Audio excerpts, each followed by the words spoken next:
Welcome back to another technical deep dive here in the debug zone. Today, we're tackling a big question and breaking it down with insights from other users. Hopefully, this clears up some misconceptions and helps you get the answer you need. So buckle up, stay a little curious, and let's jump right in.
And that's a wrap.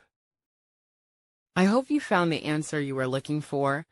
If you did, take a second to hit that subscribe button. It really helps out. And let me know in the comments which solution worked best for you. See you next time in the debug zone.